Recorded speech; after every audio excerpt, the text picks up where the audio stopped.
কংগ্রেস এবং সিপিআইএম নেতাদের নিজেদের মধ্যে কাজিয়ার কালচার আগে ছিল, এখনো আছে। স্বভাবত এই দুই দলের কিছু বড় নেতা মাঝে মধ্যেই প্রতিপক্ষের নেতাকে আক্রমণ করেন। কিছুদিন আগে সিপিআইএম এর দলীয় একটি সভায় কংগ্রেস বিধায়ক বীরজিৎ সিনহাকে আক্রমণ করেছিলেন মানিক ও জিতেন বাবুরা। কিছুদিন চুপ থাকার পর শনিবার এ ব্যাপারে এক কথায় বোমা ফাটালেন বীরজিৎ বাবু। সাম্প্রতিককালে রাজ্যের প্রাক্তন মুখ্যমন্ত্রী মানিক সরকার এবং সিপিআইএম রাজ্য সম্পাদক জিতেন্দ্র চৌধুরী কংগ্রেস বিধায়ক বীরজিৎ সিনহার বিরুদ্ধে কিছু মন্তব্য করেছিলেন। কিছুটা দেরিতে হলেও সেই মন্তব্যের পরিপ্রেক্ষিতে শনিবার কৈলাসহরে সাংবাদিক সম্মেলন ডেকে জবাব দেন বিধায়ক বীরজিৎ সিনহা। তিনি বলেন, সিপিআইএম ভারতের কোথাও নেই, শুধু কেরলে আছে। সামনে ওরা জিরো হয়ে যাবে। 2023 সালে রাজ্যের বিধানসভা ভোটে সিপিআইএম 47টি আসনে প্রার্থী দিয়ে 24% ভোট পেয়েছিল, আর কংগ্রেস দল 13টি আসনে প্রার্থী দিয়ে 39% ভোট পেয়েছে। বিজেপি দলের সাথে সমানে সমানে লড়াই করেছে।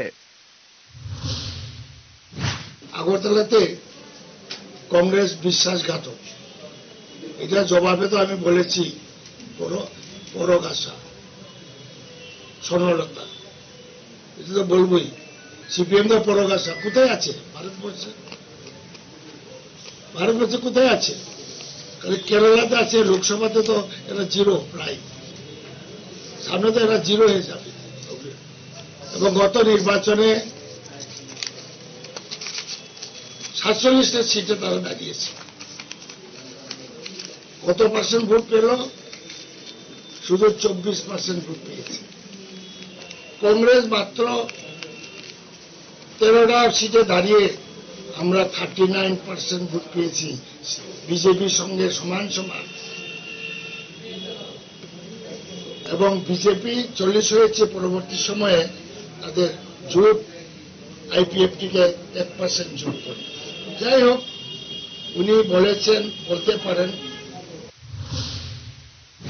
সাংবাদিক সম্মেলনে রাজ্যের প্রাক্তন মুখ্যমন্ত্রীর বিরুদ্ধেও সমালোচনার তোপ দাগেন তিনি বলেন, কংগ্রেসের প্রাক্তন সাংসদ সুধীর রঞ্জন মজুমদারকে কিছুই দিতে রাজি ছিলেন না রাজ্যের মানিক বাবুদের এক সময়ের বামফ্রন্ট সরকার। একটি কেরানি পর্যন্ত ওনাকে দেওয়া হয়নি। আর এখন প্রাক্তন মুখ্যমন্ত্রী মানিক সরকার কার দেওয়া বিলাসবহুল গাড়িতে চড়েন, কার দেওয়া দ্বিতল বিশিষ্ট ডুপ্লেক্সে থাকেন। গাড়ির তেল কে দেয়? গাড়ির ড্রাইভারের বেতন কে দেয়? এবার একটা জিনিস, নিজে আচরি ধর্ম পরের শিক্ষক সুধীর রঞ্জন মজুমদার চিফ মিনিস্টার ছিলেন, রাজ্যসভার 6 বছরের এমপি ছিলেন। ওনার বাড়িতে 2টা পুলিশ ছিল। একটা কিছু দিতে রাজি নয় সিপিএম এর শাসন। এটা কেরানি পর্যন্ত দিতে চায় না। আমরা বারে বারে স্পিকারকে বলেছি, না দেব না। আর এখন প্রাক্তন মুখ্যমন্ত্রী কার দেওয়া লাক্সারি গাড়ি চড়ে, কার দেওয়া দোতলা ঘর, কি বলে ডুপ্লেক্স বলেনি, তাকে গাড়ি তেল কে দেয়, গাড়ি ড্রাইভারের বেতন কে দেয়। সুতরাং এখানে যখন বলতে হয়, কারোর সমালোচনা করতে গেলে নিজের সচ্চয় করা দরকার। বিধায়ক বীরজিৎ সিনহার এমন মন্তব্যের পর কংগ্রেস এবং সিপিআইএম এই দুই দলের আভ্যন্তরীণ সম্পর্কে যে কিছুটা হলেও ফাটল সৃষ্টি হবে, এতে কোনো সন্দেহ নেই। বিগত বিধানসভা এবং লোকসভা নির্বাচনে কংগ্রেস এবং সিপিআইএম জোট আসন ভাগাভাগি করে লড়াইয়ের ময়দানে অবতীর্ণ হয়েছিল। সময়ের ব্যবধানে কংগ্রেস এবং সিপিআইএম এর পুরনো কালচার যে আবারও একই জায়গায় ফিরে এলো, দুই দলের সমালোচনার কাদা ছোড়াছুড়ি তারই প্রমাণ দেয়। Bureau report, headlines, Tripura national. এ বিষয়ে প্রদেশ বিজেপির মুখপাত্র নবেন্দু ভট্টাচার্যের কি প্রতিক্রিয়া রয়েছে আমরা জানবো। নবেন্দু ভট্টাচার্য সরাসরি টেলিফোন লাইনে রয়েছেন এই মুহূর্তে।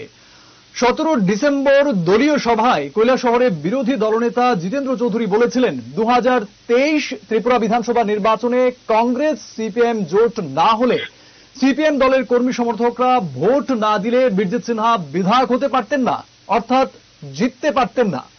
পরিপ্রেক্ষিতে সাংবাদিক সম্মেলন করে কংগ্রেস বিধায়ক বীরজিৎ সিনহা বলেন, সিপিএম ভারতের কোথাও নেই, শুধু কেরলে আছে, তাও লোকসভায় নেই। 2023 বিধানসভা নির্বাচনে সিপিএম 47টি আসনে প্রার্থী দিয়ে 24% ভোট পেয়েছে, আর কংগ্রেস 13টি আসনে প্রার্থী দিয়ে 39% ভোট পেয়েছে। আরো অনেক এরকম অভিযোগ করেছেন বীরজিৎ সিনহা। নবেন্দু বাবু, আপনাকে স্বাগত জানাচ্ছি হেডলাইন্স ত্রিপুরার এই অনুষ্ঠানে, সংবাদে। এবং এই মুহূর্তে যে প্রশ্নটা আপনার কাছে রাখতে চাই, এই যে ঘটনার পরিপ্রেক্ষিতে কি বলা যায় বন্ধুত্বে ফাটল ধরেছে? জোটের অস্তিত্বটা কোথায়? না, এটা তেমন বিশেষ কিছু না, এটা হচ্ছে স্বামী স্ত্রীর ঝগড়ার মতো। হ্যাঁ, এটা কংগ্রেস এবং সিপিএম এর মধ্যে এগুলি চলবে। আবার তারা একে অন্যের স্বার্থে তারা জানে তাদের কারণে পায়ের তলায় মাটি নেই, এবং এইগুলি চলার সময়। এবং শুধু এখানেই না, সর্বভারতীয় স্তরেও ইন্ডি জোটের মধ্যে এই বিষয়গুলি দেখা যাচ্ছে। নিজেদের মধ্যে একটা মাঝে মধ্যে এরকম থাকে, আবার যখন স্বার্থের বিষয়টা এসে চলে আসে, মানে টানাপোড়েন দেখা যায়, তখনই তারা আবার একসঙ্গে আসেন, ঐক্যবদ্ধ জোট, এই সমস্ত কথা বলেন। এটা স্বাভাবিক, এটা অস্বাভাবিক কিছু না। হ্যাঁ, তবে কংগ্রেসের মধ্যে এখন অনেকেই আছেন যারা ভারতীয় জনতা পার্টির সঙ্গে সম্পর্ক রক্ষা করে চলছেন। তারা চেষ্টা করেছেন, অনেকেই তো আগেই চলে এসছেন, অনেকেই এখনো সম্পর্ক রক্ষা করে চলছেন। দীর্ঘদিন চেষ্টার পরেও যখন দেখছেন তাদের নেতৃত্ব ইতিবাচক কোনো সিদ্ধান্ত নিচ্ছেন না, তারা ভুল পথেই চলছেন, তখন তারা অনেক বিষয়ে মানে রিচিং করছেন। আর যাই হোক, এটা তাদের বিষয়, যারা এই সমস্ত চিন্তা করছেন তাদের বিষয়। ভারতীয় জনতা পার্টি মানে ওই কেন্দ্রে কেন্দ্রে মানে আমাদের নিশ্চয়ই সাংগঠনিক কিছু দুর্বলতা ছিল, সেই জন্য আমরা পেরে উঠতে পারিনি সেই কেন্দ্রে। আগামী নির্বাচন যেগুলি আসে না কেন, আমরা মানে পূর্বের তুলনায় আমরা অনেক বেশি এখন শক্তিশালী, এবং আগামী দিনে আমরা ভালো ফল করবো এরকম আশা আমরা রাখি। জোট হোক আর নাই বা হোক, তাতে আমাদের কিছু যায় আসে না। আমরা আমাদের লক্ষ্যে এগিয়ে চলছি। সেই জায়গায় কংগ্রেস এবং সিপিএম এর জোট তো থাকবেই। এই জোটটা মানে থাকা ছাড়া তারা নিজেরা জানে তাদের অস্তিত্বই থাকবে না। ফলে তারা ঐক্যবদ্ধ থাকবে। এগুলি ওই বললাম তো স্বামী স্ত্রীর ঝগড়ার মতো।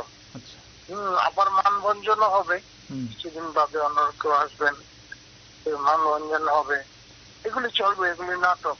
নবীনবাবু, এই পরিপ্রেক্ষিতে আপনি বলছেন জোট থাকবে, বীরজিৎ সিনহা বলছেন সিপিএম একেবারেই জনবল হারিয়ে ফেলেছে। এই যে জোট সঙ্গী সম্পর্কে এরকম মন্তব্য আপনারা কিভাবে দেখছেন? না, এটা তো বললাম তো, স্বামী স্ত্রীর মধ্যে বিরোধ হয় না, সাময়িক বিরোধে এগুলি চলবে।